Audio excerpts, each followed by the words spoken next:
That good. I think everyone should have got a notification about the recording. It's all good. So a bit of an overview of today. As usual, we'll get our course coordinator, the lovely Dr. Rebecca Donkin, to speak about MD Phase 1 Griffith. So as it stands, she's the kind of dual coordinator for our course and Phase 1 of the Griffith program of the 3 phases. And then we'll have a chat about Med 301 for our third years. So what that kind of entails at the end of the third year. Med 202 for our second years, who will watch this later on. And we'll have some third years present about some of our elective options. There's snacks up the front if you guys are here in person. And if you have any questions, feel free to flag us down.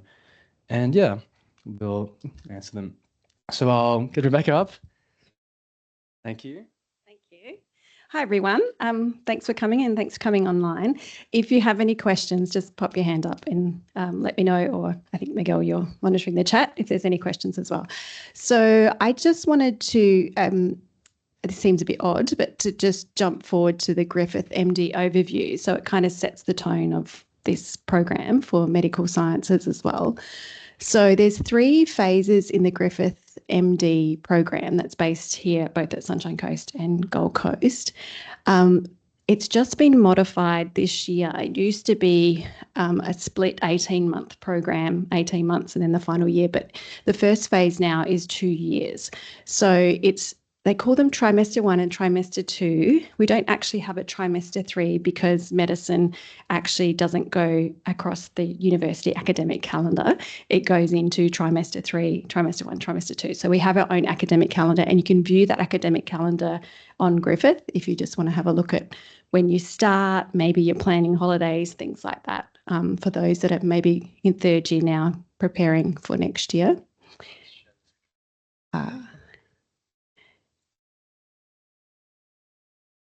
Have I got any first years online? Oh, yeah, okay, awesome. Okay, so in the first 2 years, you do 3 courses which are called the same thing, but they're called 1, 2, and 3, and that's Foundations of Medicine, which is very much similar, and you'll find the first 6 months, or at least the first 4 to 5 months, very similar to your Med-Sci undergraduate, and that's your anatomy, physiology, pathology, and then an introduction to some of the clinical application exercises. You'll have clinical practice, which is on Wednesdays, which covers your procedural skills, physical examination skills, and your communication skills. So for those that have already done year 2, you've done an introduction to communication skills. So that then leads on to what you do in the MD program. And then there's community medicine and professional practice. The last 6 months of that 2 years is what's called almost like a transition to get you ready to go into your rotations in the hospital. And you'll get to do a research and or leadership course. You'll also get to do more case-based learning and masterclasses, so things like learning how to suture, doing ENT examinations, pediatrics, so preparing you for what's going to happen when you actually see those patients in year 3 and year 4. And all of this in this sort of preclinical 2 years. The reason why I'm bringing this up now is that it's not just academic content knowledge base, it's applying your clinical practice to those clinical scenarios, and you will have simulated patients, or you will actually be doing physical examination. And after that 2 years, or at the end of the 2 years, you'll do an OSCE that will prepare you for all of that clinical application. The reason why I'm saying this also is because what's going to come up with your electives and your clinical placements, the GP placements that you do with Griffith MD, you do that pretty much every Thursday, whether it's a GP placement, a community placement, or a ward placement. So when you're selecting an elective for a clinical placement here, we advise, well, you won't be able to do a public GP placement. So you'll either do a private or you'll do a community placement. In year 3, you start your clinical block. So this could be in a hospital. This is the opportunity for those students that want to do rural as well. You can do a rural long look program where you stay with the same people on that program. And then in year 4, you continue to do that. So that means that you'll be on rotations in emergency, in pediatrics, in orthopedics, and you get blocks and experience in those to think about what maybe you want to do in the future. You'll also have OSCE examinations as you go, and there's other assessments that occur in here. In the first 2 years, Sunshine Coast students will be based at the Sunshine Coast University Hospital. In year 3 and 4, you can preference where you would like to go. So if you're a Sunshine Coast student, you can actually preference to actually do these rotations at Gold Coast, for example, and vice versa. So if you're not from the coast and you're thinking, oh, I really want to get over to the Gold Coast or maybe Brisbane, you do have that opportunity in year 3 and year 4 to preference that. Rural placement is given first preference. If you want to do that, they give that to you straight away. The others are preferenced depending on availability and how popular each placement is as well. So that's the kind of the background for that Griffith MD. So you do your 3 years of your Med Sci, you do your 4 years of your postgrad with Griffith MD, and then you think you're finished and you're not, because then you need to do a year of internship, which will apply again and preference that and put in applications for that. And then you think you're finished and you're not, because then you want to go and do a specialty and maybe you want to do some residency as well. So all of what you're doing now with Med Sci is leading you up to these years that are coming. And particularly if you're thinking about applying for residency, the application process looks at things your community service, your clinical placements, your research, your outputs, and your productivity. So if you can start that potentially in your Med Sci or continue it on in your MD program, it helps with your building your CV. Okay. Now, you get all of this again. You get an orientation session, you get a welcome, you have to apply to go to Griffith in August, and the date will be set and you'll be all notified for if you're a year 3 student. In August, you go to a presentation by Griffith. We strongly recommend that you attend because it goes through how to apply to the Griffith MD. This is not done through UniSC, it's done through Griffith, and they will help answer any of your questions. I always get questions about the bonded and unbonded program and whether I'm from New Zealand and if I have residency and how that works. It does change on the government and the policies and procedures. So what might have happened last year may not be exactly the same that happens this year. That meeting is where you get to ask these questions. And the other thing about this is that if you would like to take a break, a 12-month break between graduating from your UniSC degree before you start Griffith, all you need to do is tick a box and you're automatically given a 12-month leave of absence. Your place is held at Griffith and you can come back the following year. But you must attend this session and you must fill in that form for that to occur as well. Is there any questions about the Griffith MD? Yes? So in your 3rd and 4th year, you can apply for like other hospitals, other placements. What is the merit for that? Because you say you have it's very competitive. How do they select you for that? Is it GPA? Because I know Griffith is not GPA based, it's pass fail. Yep, great question. So yes, that's correct. It's when you get into Griffith, it's no longer that competitive GPA scores marks. You do have assessments where you get scored, but your preferences are done on the location, how many students want to go to that location, and then your personal circumstances as well. So there's criteria for it, and you all get to apply for that. But rural, if you want to go rural, you're there straight away. They'll take that as first preference. Second question. And I was monitoring the LinkedIn, and I heard that the rural long look program, is that paid for, like accommodation wise and whatnot? Yep. So there is some reimbursement for that rural long look as well, for accommodation or maybe fuel. So that's another incentive to go rural as well. A funny question that I get with this whole bonded and unbonded about, oh my God, I have to go out to the bush and, it's going to have to go. People don't realise that Byron Bay is classified in that. So it's not necessarily going out into these completely remote locations. There are some of those, but there are some what we would think of as regional that fit in that classification as well. So it's not a death sentence, and these people actually need services out in those health communities, and that's probably why most of you wanted to be doctors, because you want to serve your community that you live in. Any other questions?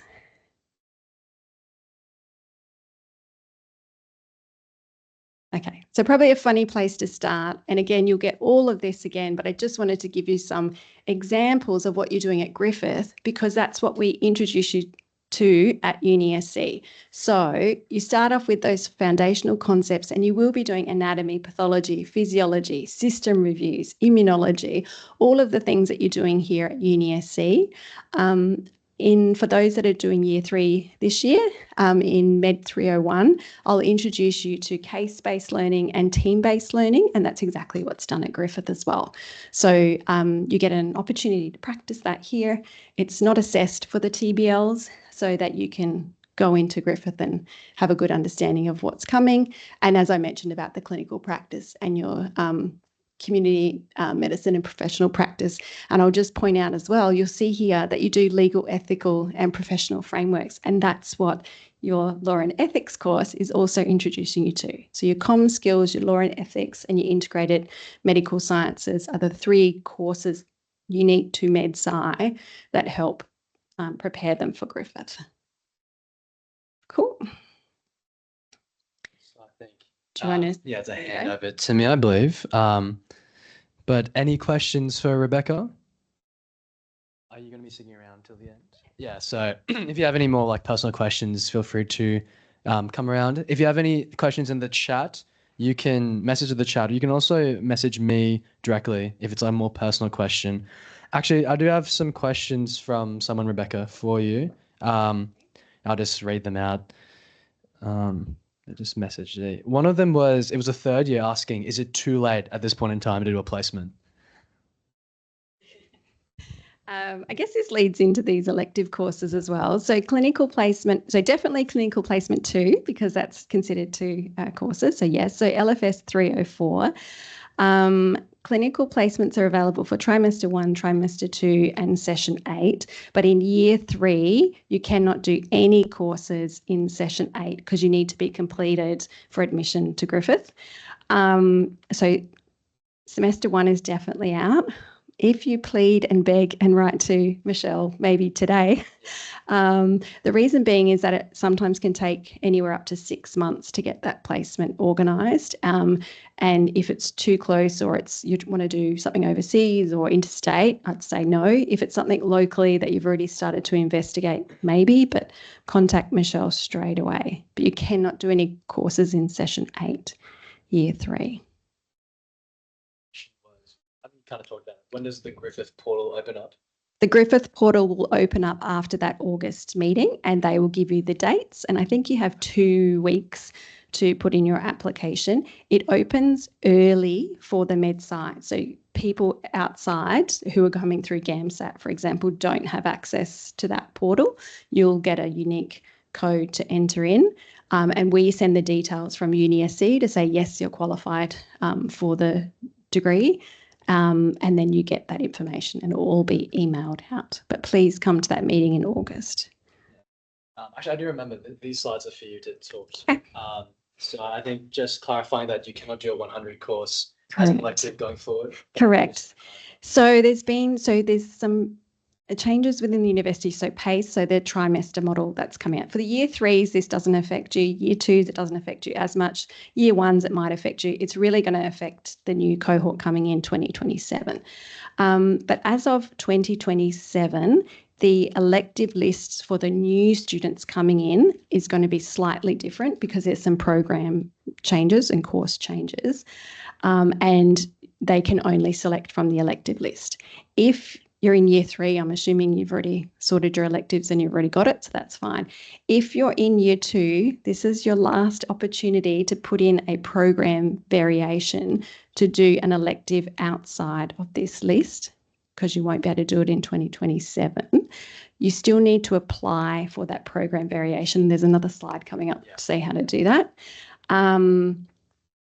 But the other thing to be mindful of is with these elective courses, don't leave it till session 8, year 3, because you can't do it. Speak on these coming slides, but like as you said, 6 to 12 months in advance for placement. Yes. And Vinuka will speak extensively on the SRP. And then program variation, did you Yes.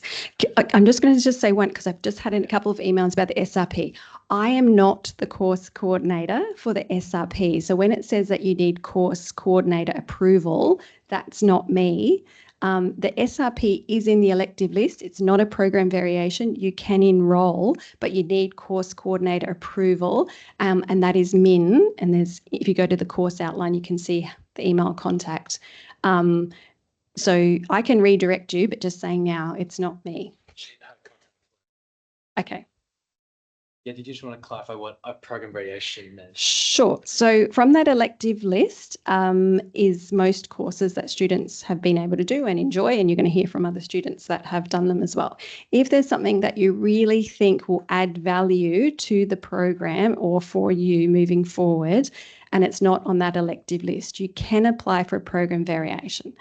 I'd just be mindful the 100 courses won't be accepted, and this also needs dean approval. So it's not just, oh, I feel like I'd like to do that course, that might be fun. It has to come through program coordinator and the dean and then go through to administration. So I'd think very carefully about what you're writing, because it's going to the dean to read, and also how it adds value to your program to do that. But we have had examples where students have applied and it's been reasonable to do a program variation. So you need to contact me in the first instance, because what's really important is your transcript. You have to meet the requirements of the program on your transcript to graduate.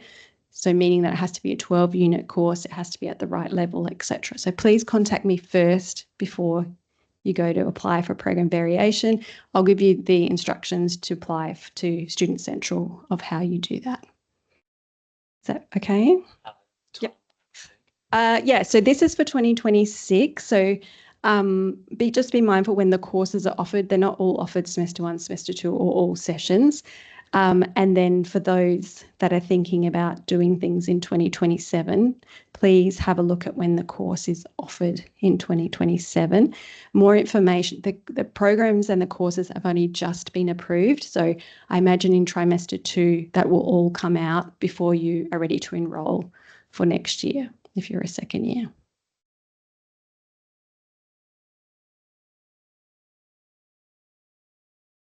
Does anyone have any questions about what to expect for this? I can speak on that point afterwards. But yeah, thank you, Rebecca, for that. I think just before I take over the presentation, pretty much just a disclaimer, every course we're going to kind of talk about today is on that list from before. So by being a med sci and passing all your courses, you satisfy all the prerequisite courses. And I know a lot of med sci's in the third year cohort did nutrition at the start of the year. I'm probably going to do nutrition at the end of the year as well. Just make sure you check the prerequisite courses, something you've completed. So sometimes it's biochemistry, sometimes it's integrated physiology. So something else to be mindful of when you're choosing something outside of the med sci elective list. But Med 202, there's a couple third years in the room, so you guys can jump in and talk if you like. But for the one second year in the room, Chris, and the few online, it's very much what Rebecca said. You get a simulated patient every week. So starting in October this year, going till December. So that session 7 is a bit of a stickly time. If you're not from the sunny coast and you're flying back to wherever you're from, it's very important that you kind of arrange your travel times around that, because trimester 2 ends, I think, in October. So October 31st, right? Whereas, as you can see, session 7 will end around December. So from memory, our final exam for Med 202 was on the 1st of December. So yeah. Yeah, and it's one of those courses where it's, you have to go in every week. You learn multitudes of things, and yeah, you're expected to go in every month. Not for us, it was every like Tuesday or Monday that we went. It's an incredible experience. It's the first time, for me anyway, in the MedSci program where you do get a bit of patient contact. My personal story, which I'll talk on later, I was doing a placement at the same time, and Med 202 prepared me the absolute most for this placement. No amount of anatomy, physiology, biochemistry prepared me for all those interactions I had every day. I was seeing about 8 patients a day, and Med 202 really, hits the ground running in terms of what, how you're expected to act in a clinical scenario. Obviously, during an interview with a patient, what to ask, the correct way to ask for it, and more importantly, just how to go about being a student, being professional in that environment, right? Because obviously, doctors, nurses, there are also other professionals in the field. It's important that you act in a way that respects yourself, the university, because UniSC's supporting you along the way. But any other third years, did you have anything you wanted to add about the course? I think for a lot of people, because obviously we don't interview to get into MedSci, it's a very important opportunity to build the foundation of what it means to communicate clinically, and really use your anatomy physiology skills to communicate that to the patient, so they're not going to get scared, they're not going to have an adverse reaction. Adi, did you want to add stuff? Hey guys, can you hear me? Yeah. So what Miggy said, the communications course, very, very important. I did a placement just after Med 202, and the stuff you learn in it is very, very important because you'll be speaking to patients a lot during your placement. And like the skills you learn in it, I found myself actively like using it nearly all of the time. And it's almost like more important than the other courses you do because you'll learn that in the future anyway. But like this is something that you have to like build on in the future as a doctor anyway. So yeah. Yeah, thanks, Artie. Well, I realize we've been kind of beating around the bush a bit. So it's an example of a situation you can be put in. I know Artie and I were having a chat. Sometimes patients will just be having a normal interview, like someone new to the clinic, and boom, they drop some very sensitive information on you. Patients can start crying on you, for example. A patient can disclose something which they're not very comfortable disclosing, or part of your task is to get them to admit to some underlying thing they have. Maybe it's a drug or alcohol problem. So very real world things like that. A lot of MedScis, just by the nature of the cohort, don't really see themselves in that scenario a lot. I think it's a fair thing to say that a lot of MedScis aren't very much involved in like conversations about drugs, alcohol, sex, sexual orientation. So it's a very important opportunity to broaden your horizons to the wide range of patients you could get on placement, in clinical practice as an intern, resident, etc. So any questions from second years, first years about the Med 202 course? I think it's very, it's in terms of the pass-fail nature of it, it's very difficult to fail if you genuinely engage with the content every week. It's not an intensely hard course to pass in that sense, but like I said, there are times when it can get pretty confronting. So mental health's a big part of the course. They check up on you every week. You have a very personal relationship with your preceptor. You get the same one every week. You're in the same group of 4 or 5 people. So it's a very personal experience, and it really develops you as a person as well as a medical student. So, oh yeah, sure, Sarah.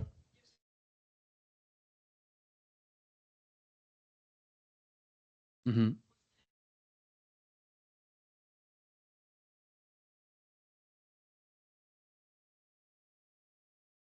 Yeah, that's a good question. I'll be speaking on it as well in a bit, right after Talia. But I think, yeah, obviously Methul is the most important one.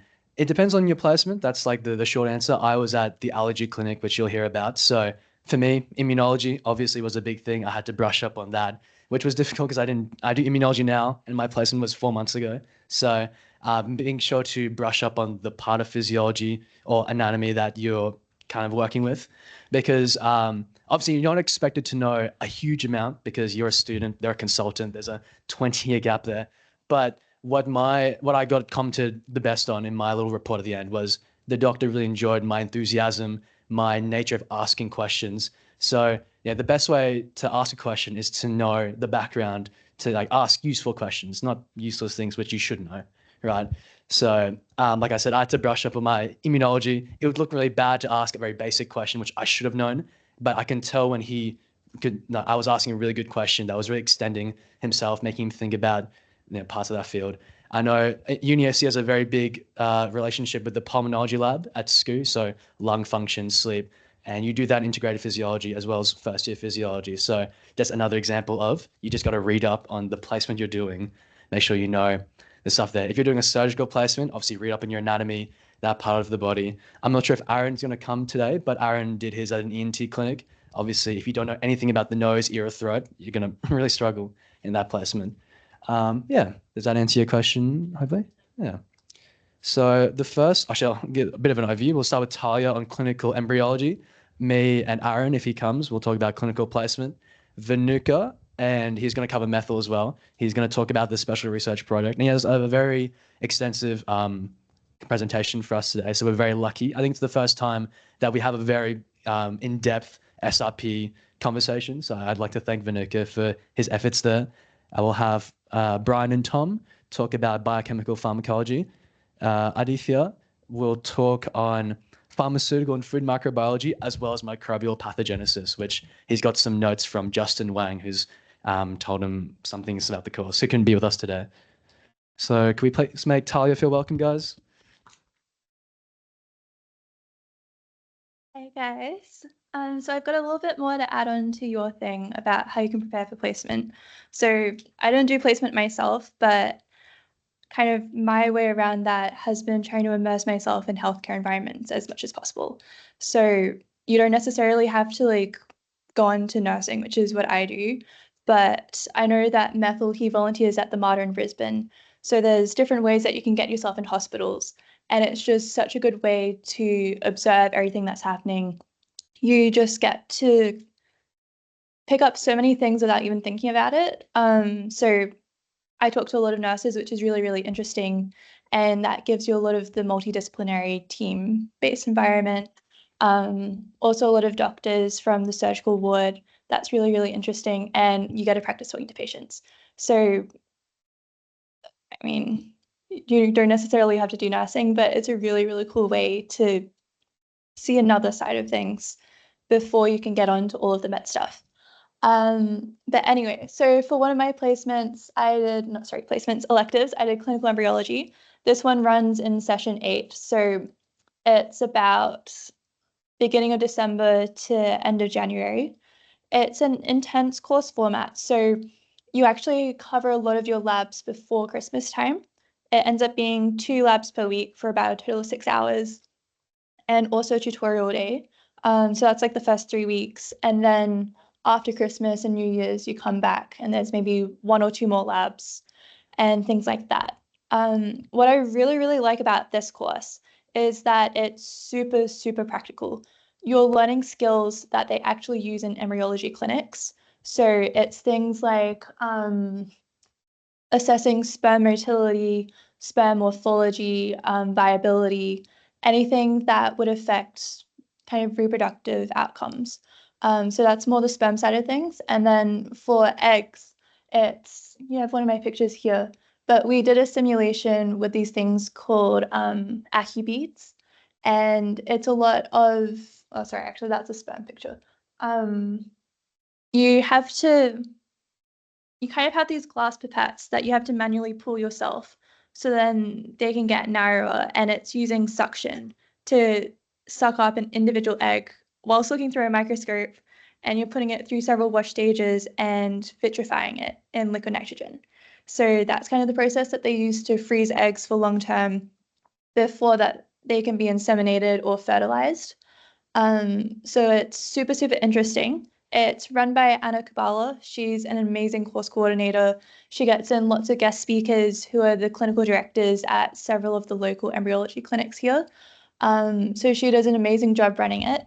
She also does medical genetics in year 2. So if you like the way she teaches, the course setup is very, very similar to that. As for assessments, I think there was one short quiz at the beginning. There was a lab report where you were diagnosing someone with either polycystic ovarian syndrome or Kallman syndrome using an ELISA assay.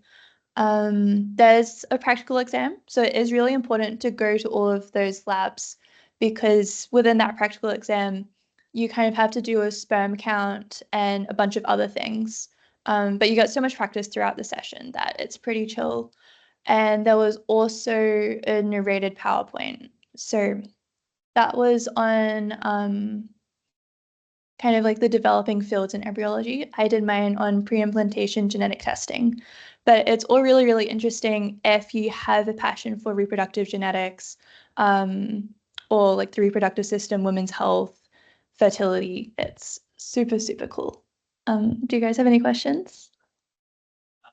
Yeah. What do you think are the most useful courses beforehand which prepare you for Ooh. microbiology? So there is quite a good link to medical genetics in it. And then I guess parts of physiology as well will link in. At the beginning, it's a lot on the anatomy of like the reproductive system and then the physiology of embryo development and like all the different stages. So it's pretty much touching on what you do in physiology, but going way deeper.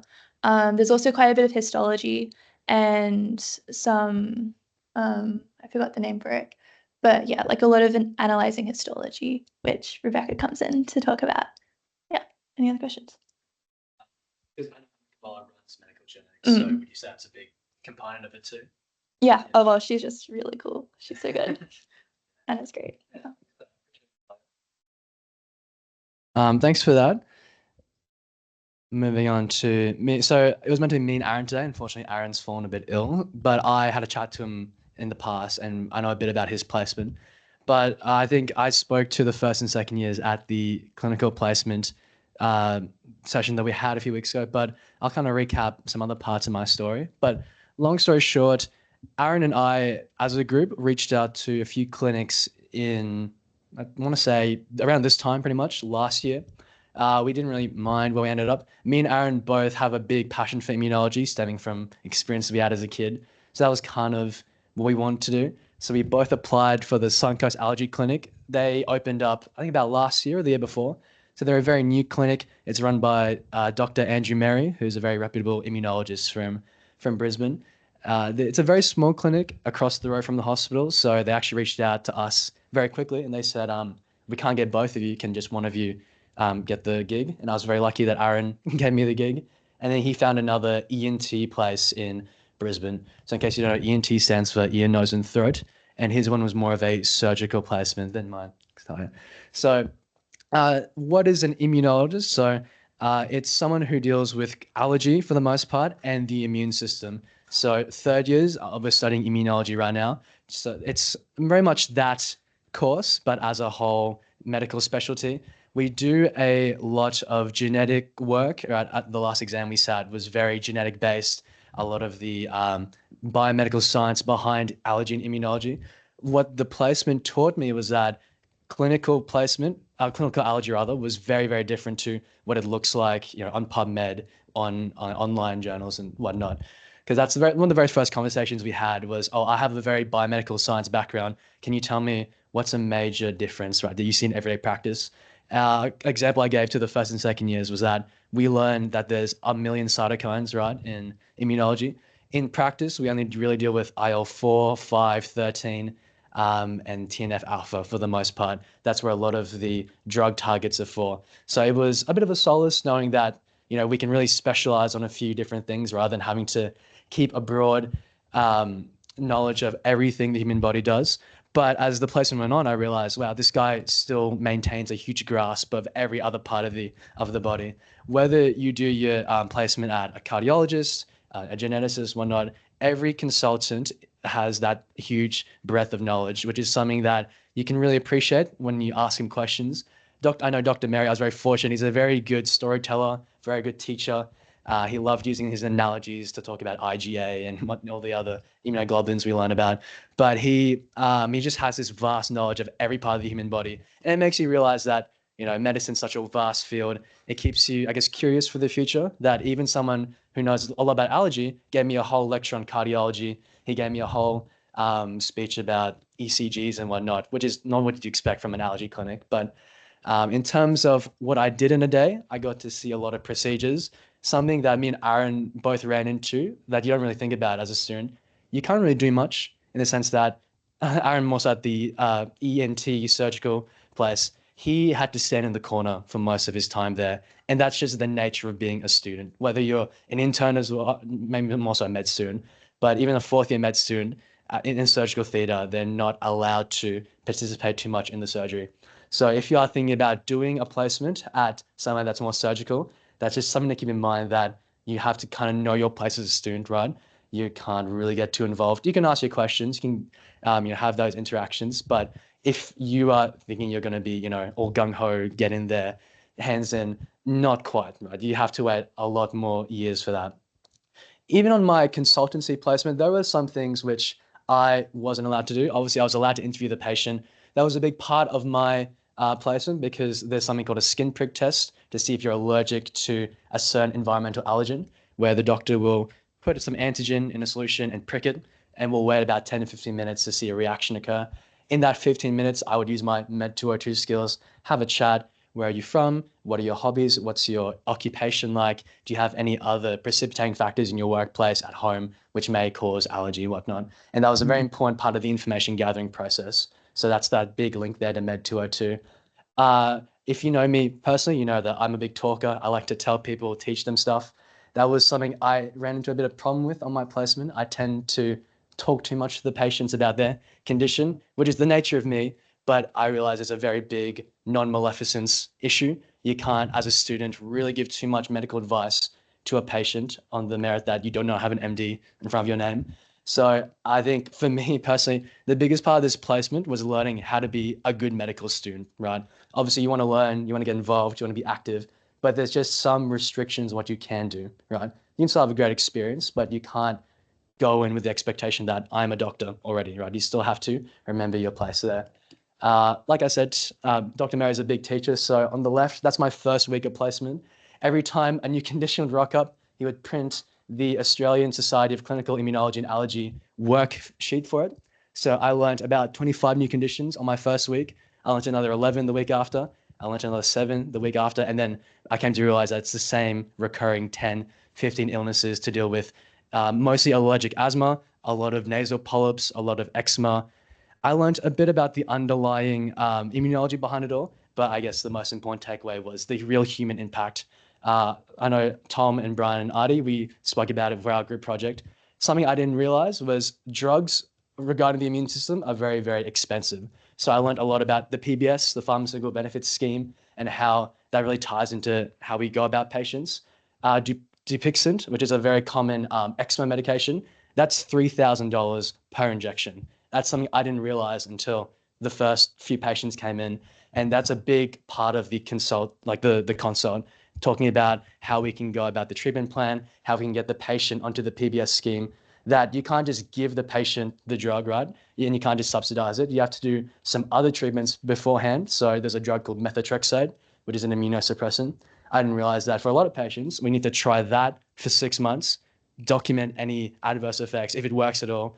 Try another drug called prednisone, which is a corticosteroid, a very toxic corticosteroid. Try that for another 3 months, and only then can we give them the drug subsidized by the government. So there's a lot of bureaucracy behind medicine, which I didn't realize was a big part of, diagnosing a patient. You can't just hand over a drug at your everyday pharmacy. A lot of it goes into in the background of that process of diagnosing, giving medication, and coming up with a lifestyle plan around allergy. Because a lot of people, for example, they'll be allergic to a cat, a dog, and they have a cat and dog in their life. So we need to have those tougher conversations about, how can we go about the allergen? How can we change your lifestyle? Especially because allergy is most prevalent in young children and very old people. So two people whose lifestyles are very different.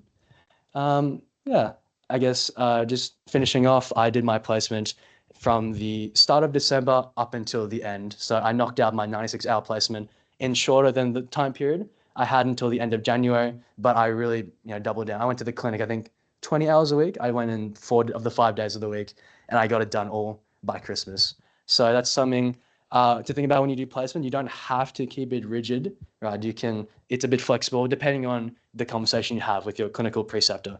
They were happy to have me in every day. I know some placements are not as happy to have you every day. So once again, that's a chat for you and the doctor. Any questions, anyone, about placement, the process to get in? So that's all through Michelle Morgan, who's our wonderful placement director. Any questions online either? Brilliant. Well, thank you for listening to my little spiel. I think next we have Vinuka. So I'll get you to put your mic on and introduce a little bit about yourself, and I'll run through your slide show. Hey, Miggy, thanks for having me. Do you reckon I could just share my screen? Yeah, I'll adjust. I think that's better overall. Yeah.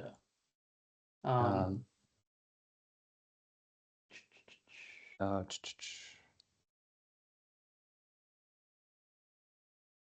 think you're allowed to if you I've said the chat, you're allowed to share your screen.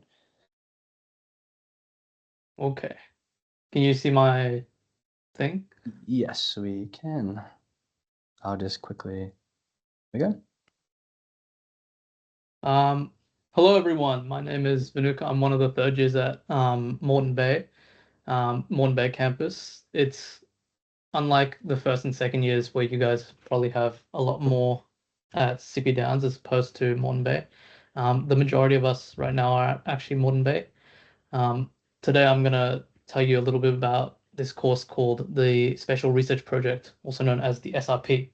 So one of the more recent developments in medicine is that there's a model that clinicians are expected to be both a clinician and a scientist, and we combine that and we call that the clinician scientist. How to define this? I would say it's someone who has both clinical skill and knowledge, but just as dedicated to advancing their field from that research sort of perspective. You're really enriched in this manner from uni courses, right? Physiology, anatomy, clinical placements, medcoms, that's your clinical side. But the SRP sort of fills in that scientist side where you get more hands-on with your research. And I'm going to talk to you about why this is important and why I think everyone in MedSci should take one. So what is the SRP? So it's a supervised research course. You can take it at any time during the course. You can research whatever you want realistically, as long as you can justify what you're researching. You also need an appropriate supervisor, which I'll talk to you about in more detail in a second. One important resource that you guys should have a look at and should be aware of is that if you just search up on the UniSC website, right, you'll be able to find any supervisor for any subject specialty if you just search in a few keywords and their name. Next up, why should I take an SRP? So, first of all, it's an excellent opportunity, right? Not many unis offer this, right? Especially since this is UniSC, it's a considerably smaller university as opposed to, let's say, the likes of UQQT, right? Those places have very competitive summer and winter research programs. They're very competitive to get into, often determined by GPA, your extracurriculars, and all sorts of other stuff. UniSC sort of lets you take hold of the reins and really turn this experience into whatever you want. There's no limits to what you can and can't do. And also, there is plenty of availability to actually take this course, as opposed to that more competitive nature. So what's in it for you? Research is tough to get into, I admit that, right? But the SRP is an excellent way to break into this industry where you have professional supervision, which, honestly speaking, in the industry, and if you were to do this externally, right, a lot of clinicians are very busy and they do not have the time to facilitate looking at a student's emails for 10 to 15 weeks at a time. Secondly, you can get published, right? Research and publications are very important, especially in medicine, right? When you're trying to get onto those competitive specialties, it will be a great opportunity for you to show, it'll be a great opportunity for you to showcase that you have a commitment to the program that you're trying to apply to, a commitment to the specialty, and a commitment to the field of medicine in general. So there's lots of different opportunities that you can get out of this. You can either publish a paper, present a conference, at a conference. You can get outreach into industrial labs, so like research specific how should I say, institutions like QIMR in Brisbane, the Clive Berghofer Institute, and countless others, just to name a few.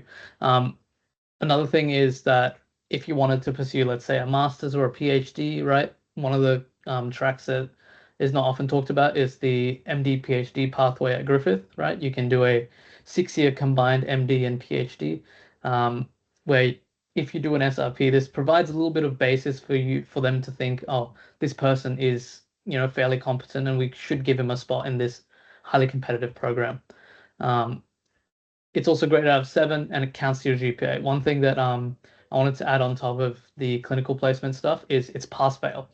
Unless you fail, it does not impact your GPA, right? However, an SRP will count to your GPA, and it's grade out of 7 as is any normal course like integrated physiology, etc. So what does the SRP look like? So there's two sort of types of SRPs. One of them is a lab-based SRP where you'll be mainly doing lab work, field work, anything hands-on, right? This can look like lots of different things, probably closer to what Talia was doing, talking about in her clinical embryology course. Probably some similar stuff there.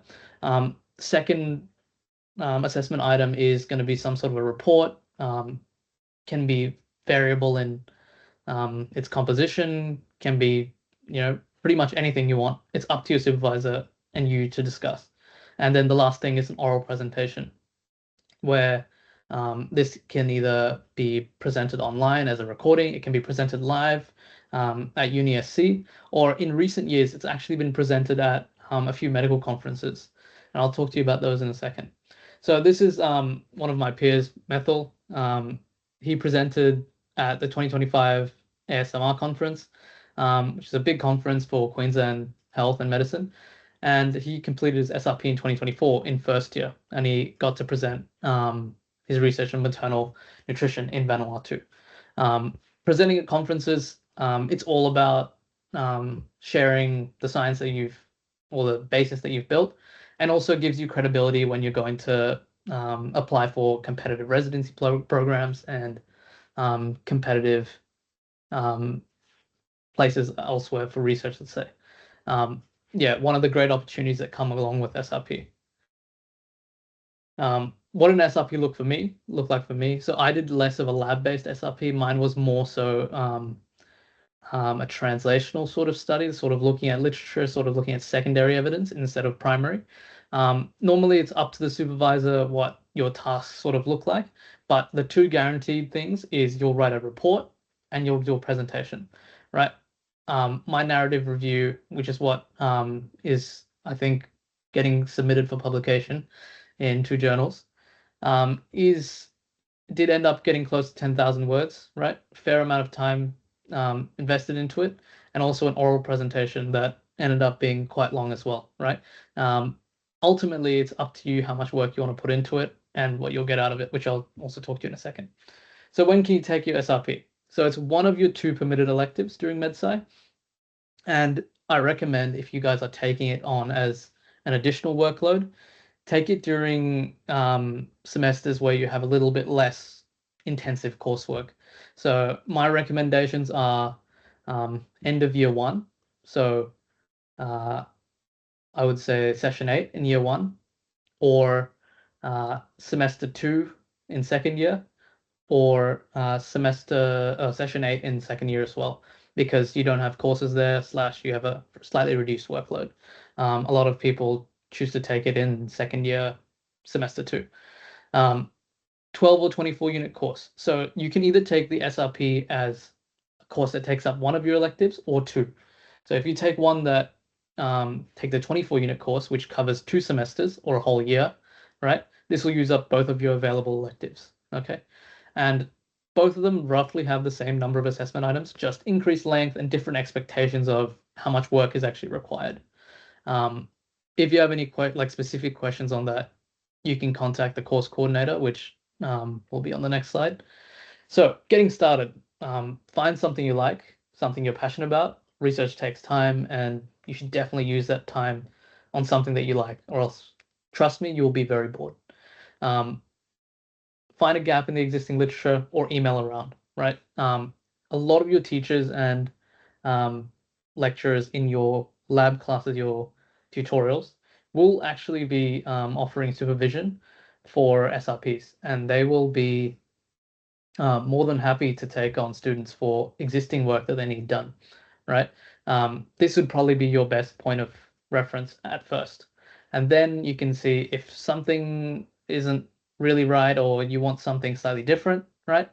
Find a supervisor online using the UniSC website, contact the SRP course coordinator to see if it all works out administratively, and he'll help you out from there. His email contact is there, Min Zhao, Dr. Min Zhao. He replies very quickly, like insanely quickly. selecting a supervisor. So this is a two-way relationship, is the way that I like to think about it. So your supervisor needs time for you, and you also need to provide good work to support that, right? Your lecturers in your subjects are a great place to start, as I've said, but it's also important that if your interests aren't aligned with them, or that you think that this is a bit out of their expertise, right? Branch out and search if necessary, right? Ask around and see if any other students have experience working with them and if your style aligns with them, right? When I mean style, I mean, do they approve of, using certain technologies? What do they like to do with their SRP students? Do they provide the same outcomes as, XYZ supervisor? And is this sort of comparable to what your goals are?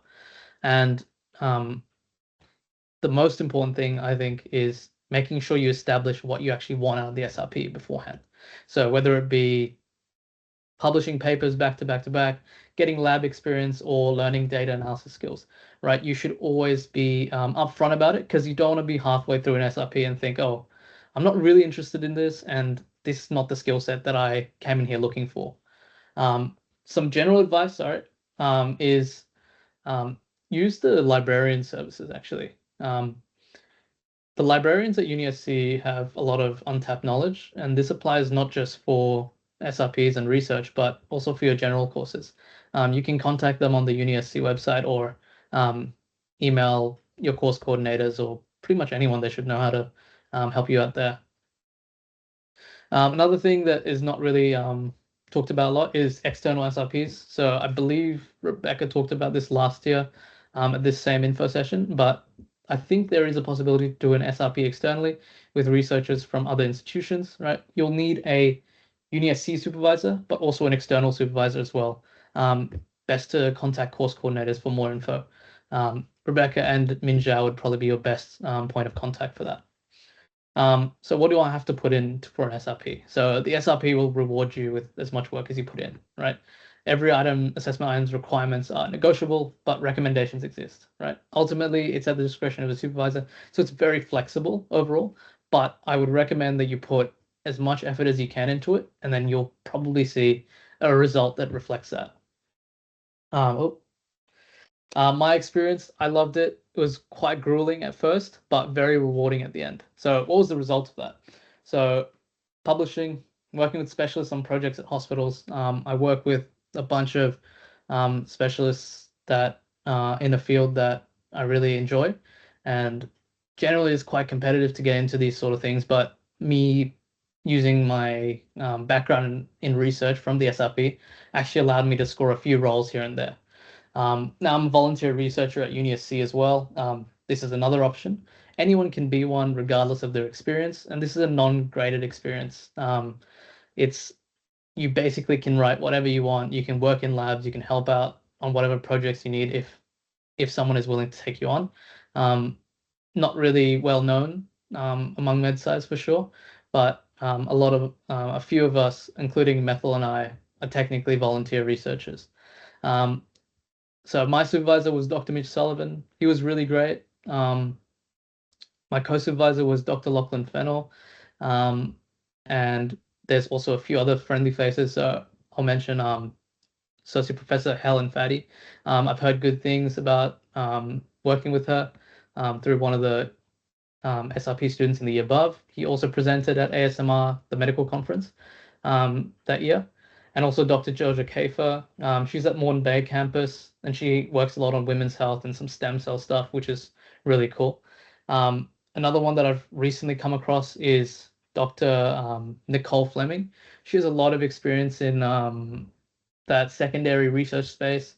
I had a chat to her this morning, actually, and there's always just more nuance in the field that you're not aware of. Lots of things to learn, and it's very interesting. Please take SRP, right? This is just the tip of the iceberg, what I've talked about today. There's infinite nuance to everything about research, and there's always a place for students, and especially MD students in SRP and research in general. One of the other things, I don't know if I ran this past Miguel, but I took NUT 212 as my second elective for third year. I took this during session 1. It ran across 8 weeks roughly, and is very well paced, but I'd like to say it was one of the best taught subjects I've experienced. Once again, I'm not too sure about how this is going to work with program adjustment for oncoming students, but it's a 200 level course, as you can see, and it requires you to apply for a program variation. It's the assessment items there. It's a worksheet, a poster, and an exam. The poster was really fun, and also provided some decent basis for me in immunology when I have to do another poster, but on a slightly bigger scale. Highly recommend if you have a passion for fitness and engaging with cutting edge literature. It was like, if you go to the gym, they're going to tell you how like all the protein stuff works in a depth that you probably didn't understand before. It's also offered during the sessions as well during the trimester. So as of 2026 trimester 1, I know it's offered in trimester 1 and session 1 in 2026. I'm not too sure how that's going to pan out in 2027 though. Another thing that I wanted to touch up on was that if you guys have had a look at the USMLE, which is a US licensing exam for medicine, the step 1 and step 2 have a new emphasis of nutrition into the syllabus. This shift in medicine towards integrating nutrition into the medical field and is really important, and I think this provides a pretty good basis for that as well. That preventative medicine space is really growing now, especially in Australia, where we have current shortage of rural GPs and GPs.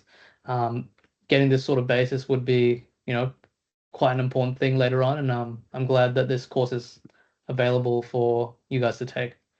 The last thing I wanted to a cheeky plug, there's a Moreton Bay community barbecue for MedSci's next week, Thursday, 11 a.m. to 1 p.m.-ish on the 30th of April. If you guys wanted to come along at the Moreton Bay campus at the water park behind UniSC. Well, that's it from me. Thank you so much for having me. I'll hand off to Thank you, Vinuka. Actually, I have some questions. Actually, does anyone in the room or online have any questions for Vinuka?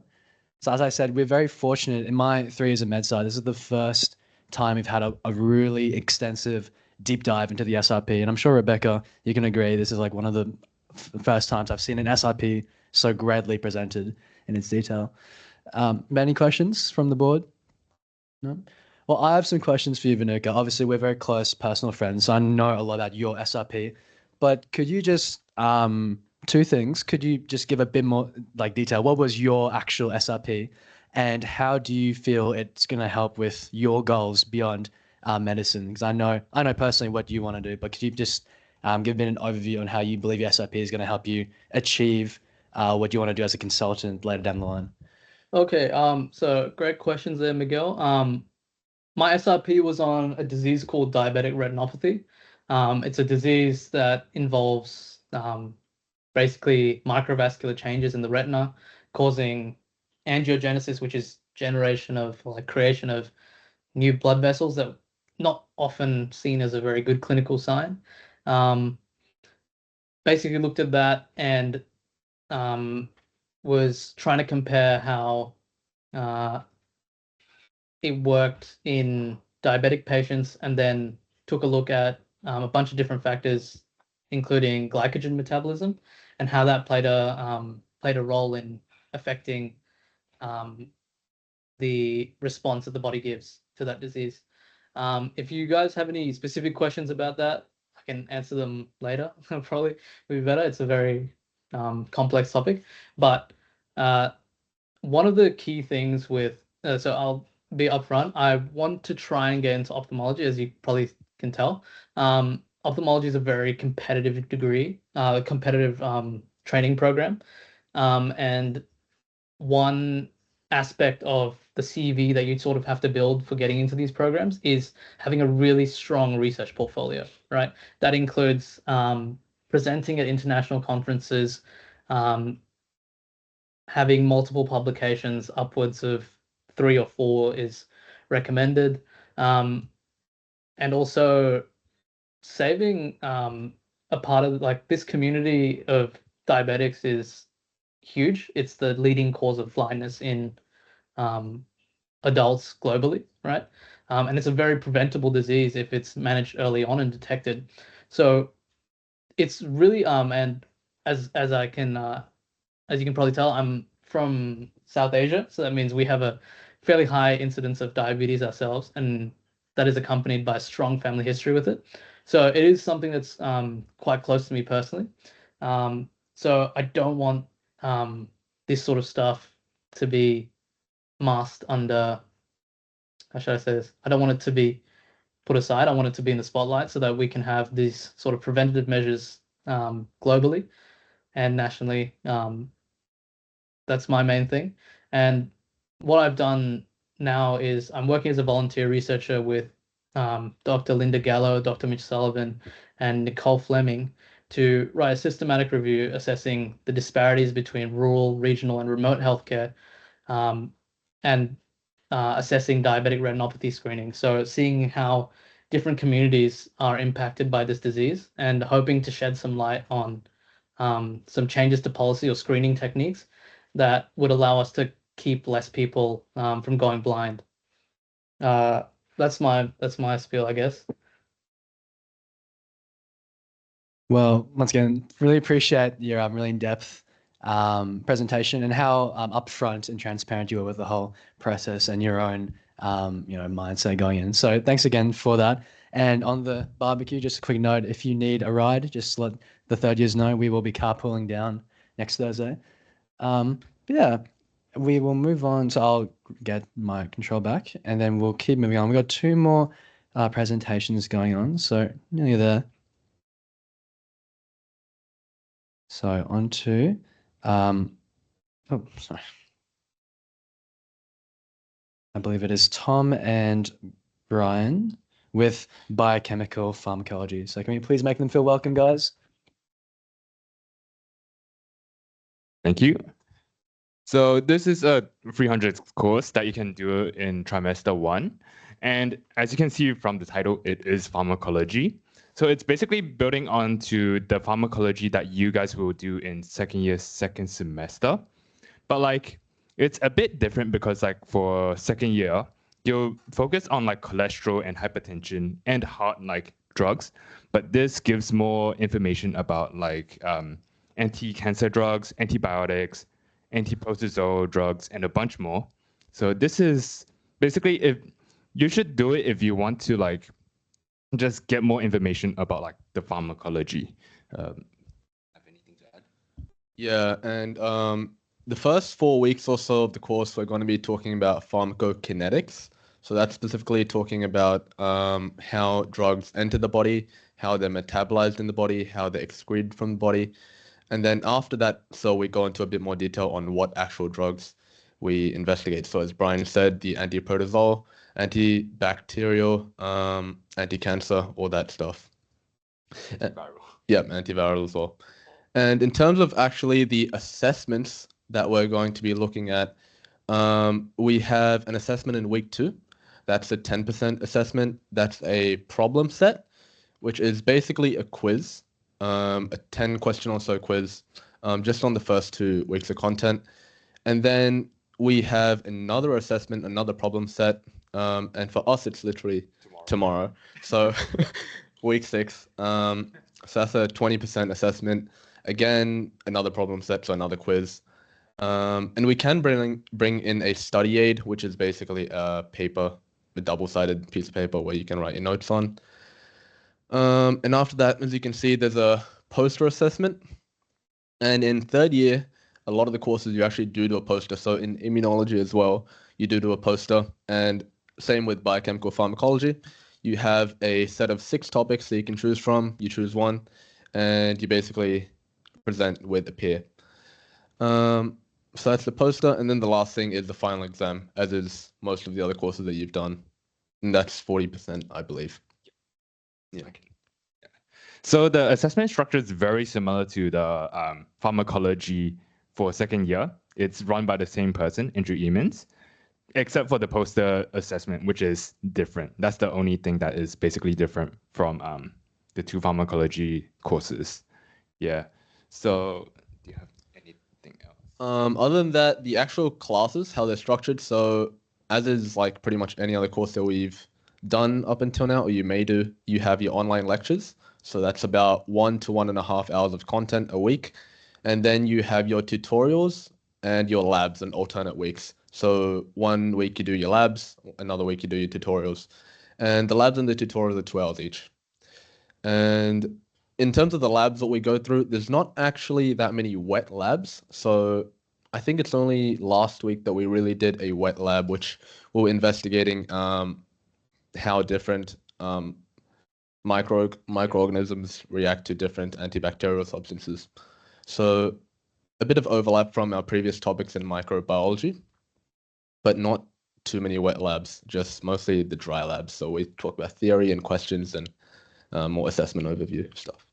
From what I can see, I think out of all the labs, there's only 2 wet labs because like there's one actual lab that is covering like a formative mid-semester exam, and then there's also one that is just doing the poster assessment, the presentation for everyone. So yeah, that's something that you should watch out for if you're considering this course. And this is also a GPA course, so if you want to boost your GPA, it's also, you can do this as an elective. And yeah, that's basically it. Yeah. Any questions? I've got 2 questions. So, this reference, we are very close, so I know a lot about this course as well from you guys.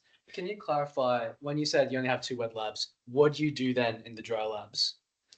In the dry labs, it's mainly just calculations. So like the teacher would give us like a lot of random data, and then like we get to like calculate a lot of the concentrations for plasma, for the drugs, and a bunch of all those stuff that's relating to pharmacokinetics. But yeah. Yeah, because based on what I said, like in the first 4 weeks, we talk a lot about the pharmacokinetics, and that's like to learn that you got to like practice that through questions. So we just pretty much go through the questions in the labs. Yeah. And like the name of the course, stuff, biochemistry, which second years are doing now, and pharmacology. Would you say it's extensively harder than those 2, or is it similar difficulty? Probably similar difficulty to pharmacology. So once you do pharmacology in semester 2, year 2, it'll be quite similar to that in terms of the content that you go through, because in pharmacology, you do go through a lot of drugs. As you said, antihypertensive, anti-cholesterol drugs. So similar, but just different types of drugs, I guess. Yeah. That's about it. Yeah. And I know from talking to my friends in the MD, Biochem Pharm is a very good course for when you do your phase 1 stuff, because a drawback of your second year pharmacology, which is a mandatory subject, there is a heavy weighting on antihypertensive, heart medication, asthma medication, which is fair enough. That's the majority of burden on our healthcare system. But Biochem Pharm, you will cover that very wide range of pharmacology. The boys talked about anti-cancer, antibiotic. Later down the line, there's even more right down the at the end of the course. And then on to our final speaker, we have Adithya, who will talk about pharmaceutical and food microbiology and microbial pathogenesis. Can we make him feel welcome, please? Hey guys, so first I'll talk about pharmaceutical and food microbiology, which is the elective I'm doing this semester.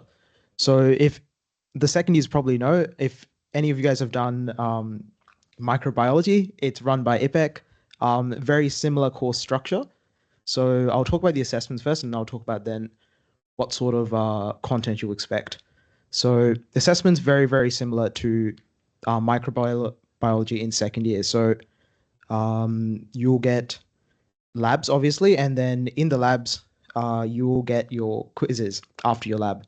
So that altogether is, I think, 20% for pharmaceutical and food microbiology. And then in week 11, you will have a lab report you'll write during your lab, and that'll be 30%. Similar to how currently in microbiology, you also have a lab report around the same time. You will also have your what's it called? The mid-sem exam, and that I just had that yesterday. Yeah, so that's in person, mostly multiple choice, couple of short response answer questions, and your final will be online, and that I think for this course is 30%, and they'll be all multiple choice. Now, in terms of the content, it's very, very, I'd say at least so far now, it's very, very easy. I find it a little bit easier than second year microbiology, but that's probably because I already know the content for second year microbiology now, and we've been applying it. And yeah, the first 2 weeks we looked at the ways that microbes can contaminate food and cause diseases. Week 3 and 4, we actually looked at foodborne diseases, infections, and that sort of thing. We looked at the pathogenesis of it, how it actually causes the disease. And now week 5 and 6, we've been looking at more an industrial side of things. So I think until week 8, we'll be looking at the food side of it, which is fermentation and different how different microbes are used for fermentation of different foods. And for that, your biochemistry that you're doing in second year, that's also quite useful for it. So, for example, like glycolysis, all those pathways, they're useful, and you will need to know them for that part. And then towards the end of the semester, we will be looking at the pharmaceutical side of things again. So we'll look at how microbes can be used to make antibiotics, and we'll be learning about those processes and etc. So yeah, that's pharmaceutical and food microbiology. Again, it's a graded course, like most of your courses. So that'll be, again, out of 7. And you could pick it if you want a GPA booster in year 3, for example. Before I move on to microbial pathogenesis, which is our good friend Justin, who wasn't here today, he did that. Any questions for pharmaceutical and food microbiology?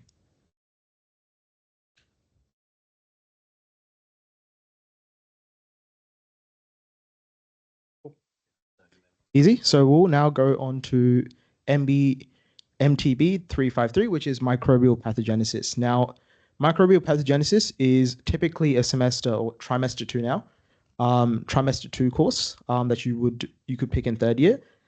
Justin was able to do it in second year though, so he does have some insight. Unfortunately, he wasn't here today, but I do have some information for what he said. So, first of all, microbial pathogenesis, he said it builds a strong foundation in microbiology and disease mechanisms, and it can help you understand how infections actually develop. So it's not memorizing diseases. You'll again look at the pathogenesis of certain diseases. And it covers important current issues such as antibiotic resistance, which is a big issue in medicine right now, and future healthcare challenges. Again, it's a microbiology course, so it's similarly structured as the other microbiology courses. And yeah, so practical skills are useful. So there's a lot of lab techniques, culturing bacteria, analyzing results. So a lot of the things you'll learn in microbiology, those lab techniques you'll have to use if you're doing any microbiology elective. So yeah, and there's a lot of hands-on pracs. So biofilms, MIC testing, cell cultures, and that he said it was very engaging and he learned quite a lot from that. And the other thing is it also helps you to learn about how the immune system deals with those pathogens. So that's quite an important thing, and that would be, if you choose to do it in year 3, you would have that understanding of immunology and pathophysiology, and that could help you with microbial pathogenesis as well. If you do it in year 2, like how Justin did, you would have some sort of understanding of that, which could help you in immunology later down the track. And yeah, it covers the human microbiome, which is a growing area in medicine, and it also develops research and presentation skills. And one of the assessment tasks for this is a 15-minute group presentation, which he found quite interesting. So the assessments are slightly different from the other microbiology courses, but it's mostly the same. So there is a midsem. I remember Justin talking about how there was a midsem. There's a final exam, obviously. A lot of your pracs, you get quizzes for that. And the other assessment piece, instead of a lab report, you will get some sort of task. And I remember him talking about he had to present it. So yeah. For more information about microbial microbial pathogenesis, I would recommend looking at the course outline because he hasn't talked about too much about it. But yeah, so if anyone's interested in that, just yeah, you could have a go at it. Yeah. Any questions?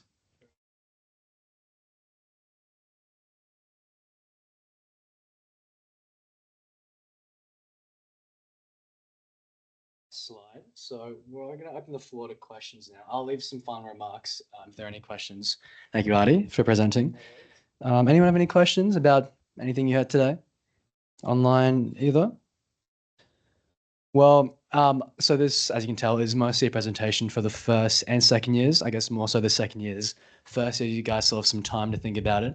I think, I remember when I was in your shoes 2 years ago, my biggest thing was, oh, all these sound like very interesting options. If I go back to the list, I think from memory, when I walked out of this room in 2024, I was like, oh, I want to do like 3 electives instead of, the 2 I'm allowed to. But one of the big things, which I guess not many people consider, is when you can do these courses and about the timeline of MedSci. So obviously GPA is a big deal. To get into Griffith, there's a minimum GPA of 5, Rebecca? 5.5? Yeah. So if and I think from memory, what the 30s last year were telling me, what your grades in that second semester of third year don't really count to the actual getting your Griffith MD offer. So if let's say you're in a hypothetical scenario where your GPA isn't looking too nice and you are obviously trying to boost it for your MD entry, then doing an elective to boost that, but in the second semester of third year isn't going to be ideal because obviously it's not going to count to your MD. Vinuka brought up another. Oh, no, sorry. Provisional. Sorry, yeah. So your application that goes in August is provisional, and then once they actually get your grades in and they come through, then that becomes official. So don't think that you don't have to do semester 2. Yeah, it's all good, all good. Misinformed by Chanel.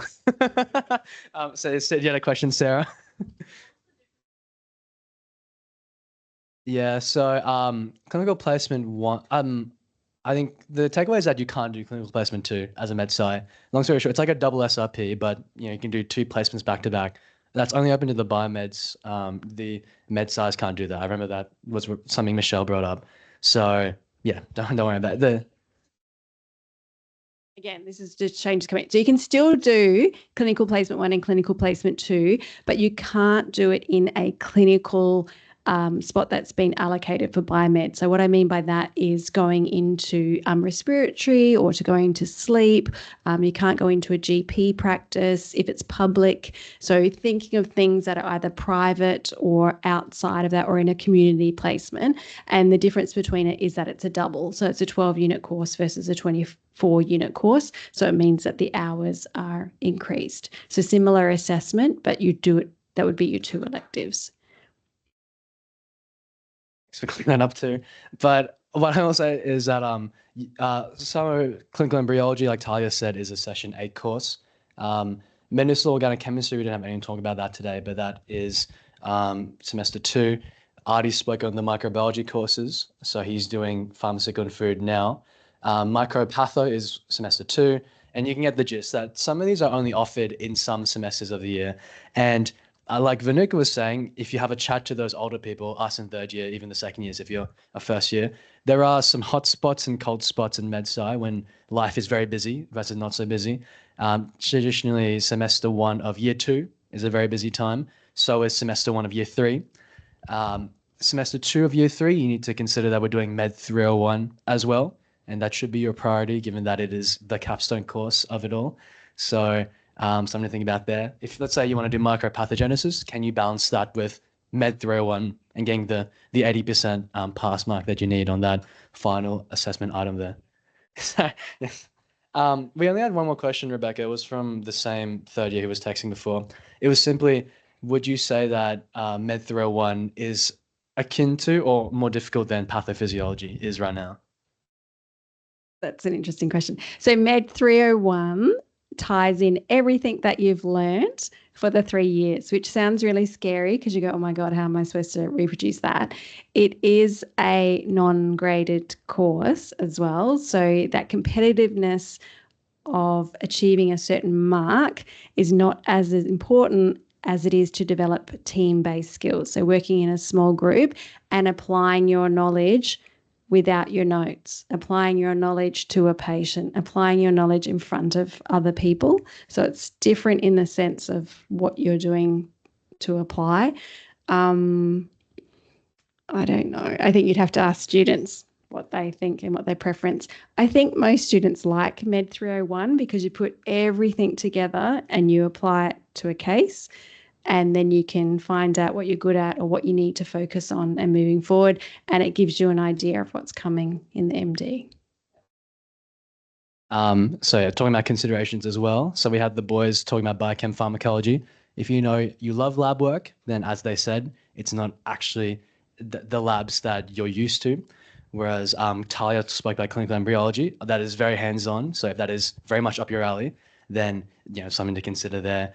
And we talked about timing, as we said, clinical embryology session 8, right? If you're not from the Sunny Coast region, that's probably something you need to think about. Am I going to commute? Am I going to stay around to do a session 8 course amongst the other courses that you have?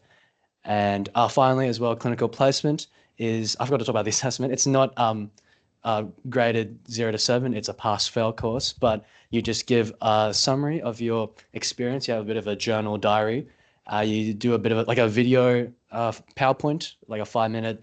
You present what you did during the placement, and then you do what we call the employability task, where you find the placement job you did on Seek, and you pretend you're applying for it by talking to the selection criteria. So I know me and Artie. So Artie was at a GP placement. I was like clinical assistant for the immunologist. So we had to find a job like that on Seek and respond to the selection criteria. And like Vinuka said in his presentation, that's a pass-fail. So if you're looking at something that does have a GPA, so you can boost your GPA, as the boys were saying, a lot of these other courses can do that for you. But yeah, yep. So in its essence, it's just a second versus a third year course. By doing, the biggest implication is the prerequisites you have to do for it, right? Don't know them all off by heart, but I know a lot of the 300-year courses, obviously, they're probably going to have a second year course as its prereq. Then the second year courses are probably going to have a first year course as their prerequisite. I will say, as you can see at the top, you have 2 electives, but one of them has to be a 300. So you can't just get away with doing 2 second-year electives. You have to do one at the 300 level. So for me, that was clinical placement. For Vinuka, that was his SRP. Artie, that was his food microbiology. And for Tom and Brian, that is Biochem Pharm. And then I know for me, I'm thinking of doing nutrition next semester, either that one, which Vinuka brought up, or another one called nutritional biochemistry, because that's something I want to do. That's a second year course, which I can do because obviously I've done my 300 course. So yeah, when you're choosing electives, make sure you do at least one 300. You can do 2 300s, but just know, you're doing 2 third-year courses. Do you have can you fit that in your schedule? That kind of difficulty. But yeah, that's a really good question there. Anything else, Chris? No, nothing. Anyone online have any questions? Tanya, Yashvir, anyone? No? Well, thanks for coming out, everybody. Please take the snacks on your way out. We have plenty to spare, funded by the HSUSC. So take all the snacks you'd like, and stay tuned for our next set of events. We have Life Flight coming up in a couple of weeks. So, did you guys go to the first Life Flight workshop? Yep, so there's another one coming up in a few weeks, so just keep your eyes posted for that. And in week 9 or 10, we have our Heart Week barbecue in Mooloolaba, so raising money for Cardiovascular Week. And then the Sunday of that week, we have our spinal cord research fun run at night time. So just some things to look forward to. And the barbecue next week, obviously. So yeah, thanks everyone. Thank you, Rebecca, for your time. If you have any questions for Rebecca, she'll linger for a minute or two. But yeah, thanks guys. I will end the recording now, and I'll send you all on your way. Thank you.